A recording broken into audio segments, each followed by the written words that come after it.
আসসালামু আলাইকুম। এবছর হঠাৎ করে এমন বৃষ্টি হয়েছিল যে বৃষ্টিতে বন্যার দেখা দিয়েছিল। আমরা সেটা ভাবতে পারিনি এভাবে এত বন্যা হয়ে যাবে। যে বন্যাতে আমাদের দেশের অনেকাংশই চট্টগ্রাম, ফেনী, সিলেট অনেক জেলাতেই মুষলধারে বৃষ্টি হয়ে পুরা ঘরবাড়ি, রাস্তাঘাট সব ডুবে গিয়েছিল।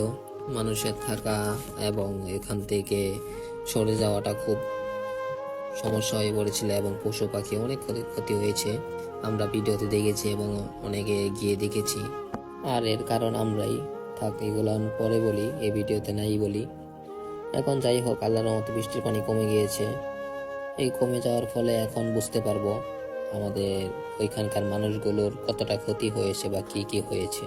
তাই এখন আমাদের সবার উচিত এবং সরকারের উচিত তাদের পাশে দাঁড়ানো এবং তাদের যা যা ক্ষতি হয়েছে, কি কি হয়েছে তাদের একটু সাহায্য করা, যাতে করে তারা মাথা গোটার ঠাইটা এবং জীবনটা কোনোভাবে চালিয়ে নিতে পারে।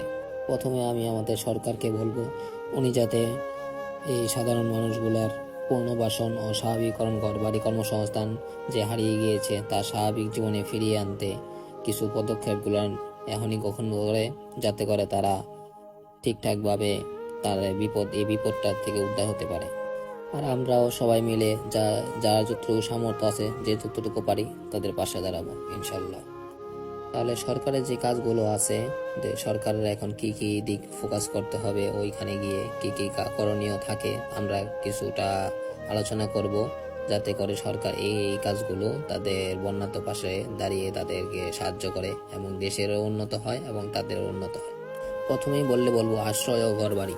বন্যায় ক্ষতিগ্রস্ত কাঁচা ও আধা পাকা ঘরবাড়ি মেরামতের জন্য টিন এবং আর্থিক অনুদান সরাসরি ক্ষতিগ্রস্তদের হাতে পৌঁছানো। কোনো এমপি, মন্ত্রী বা কমিটি কারো মাধ্যমে তাদের টাকা পৌঁছানো, তাদের হাতে পৌঁছানো এবং সেই অনুযায়ী কাজ হচ্ছে কিনা সে তদারক পদক্ষেপ এবং দেখা দরকার। কারণ সরকারি ফান্ড থেকে টাকা দেওয়া হবে, বলবে তাদের পাশে দাঁড়াতে, কিন্তু তাদের কাজ কিছুই হবে না, ঘরবাড়িও হবে না, টাকাও দিক দিয়ে দেওয়া হয়েছে সরকার থেকে, কিন্তু সেই কাজ হবে না। সেই জন্য সরকারের উচিত সেই টাকাগুলো তাদের হাতে পৌঁছানো এবং সেই অনুযায়ী কাজ হচ্ছে কিনা সেগুলো তদারক করা। 2 হচ্ছে কৃষি ও ক্ষুদ্র ব্যবসা। কৃষকদের জন্য দ্রুত আমন ও রবি শস্য বীজ, সার, বিনামূল্যে কীটনাশক বিতরণ করা, যাতে করে তারা ক্ষেত জমিন করে কিছুটাও তাদের খাবারের ভরণ পোষণ যোগান দিতে পারে। 3 রয়েছে ক্ষতিগ্রস্ত মৎস্য চাষী ও খামারিদের জন্য সহজ সুদ ঋণমুক্ত ঋণ দেওয়া, যাতে করে তারা নতুন খামার শুরু করতে পারে এবং নতুন ব্যবসা করতে পারে, যাতে করে তারা এই টাকা দিয়ে কিছুটা সংসার চালাতে পারে। 4 হয়েছে অবকাঠামো সংস্কার। যাতায়াত ও পণ্য পরিবহন ব্যবস্থা সচল করতে ক্ষতিগ্রস্ত যে রাস্তাগুলো রয়েছে, কালভার্ট, বাঁধ, ব্রিজগুলো রয়েছে, সেগুলো সংস্কার করা অতি দ্রুত এবং মানুষের জীবন চলাচল করা সহজ করার জন্য, রাস্তাঘাট ঠিকমতো চলার জন্য সেগুলো অতি দ্রুত ঠিক করা দরকার। এখন যে পয়েন্টটা বলবো সেটা খুবই ইম্পর্টেন্ট এবং গুরুত্বপূর্ণ। এটা হলো শিক্ষা প্রতিষ্ঠান পুনরায় চালু করা, বন্যায় ক্ষতিগ্রস্ত স্কুল কলেজের পরিষ্কার ও মেরামত, দ্রুত পাঠদানের উপযোগী করা। কারণ আমরা দেখেছি অনেক স্কুলে পানি চলে গিয়েছে, বেঞ্চ, তারপর ভিতরের যে ক্লাসরুমের সব নষ্ট হয়ে গিয়েছে এবং ময়লা আবর্জনা গিয়ে পুরো অবস্থা খারাপ।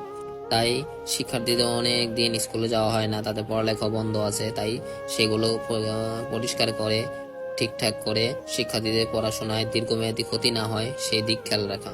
এখন লাস্ট একটা জরুরি সতর্কতা দিব। এই বন্যার পানি চলে যাওয়ার পর এখন অনেক মানুষের বিভিন্ন ধরনের রোগ জীবাণু ছড়াতে পারে এবং রোগ জীবাণু হতে পারে, যেমন ডায়রিয়া, কলেরা, বমি বমি ভাব। তাই আপনারা এসব লক্ষণ দিলে আপনারা ঘরে বসে থাকবেন না, নিকটস্থ অস্থায়ী মেডিকেল ক্যাম্প বা উপজেলা স্বাস্থ্য কমপ্লেক্সে যোগাযোগ করবেন। এবং আমাদের সরকারকে বলছি, আপনারা বন্যার্ত আশপাশের অঞ্চলগুলোতে আপনারা স্বাস্থ্য ক্যাম্প গড়ে তুলুন, যাতে সেখানে বিনামূল্যে স্বাস্থ্য সেবা এবং ঔষধ বিনামূল্যে প্রদান করা হয়, যাতে করে তাদের কোনো অসুবিধা করতে না হয়। এভাবে যদি সরকার এবং আমরা তাদের পাশে দাঁড়াই, তারা অতি দ্রুত এই বিপদ কাটিয়ে উঠতে পারবে।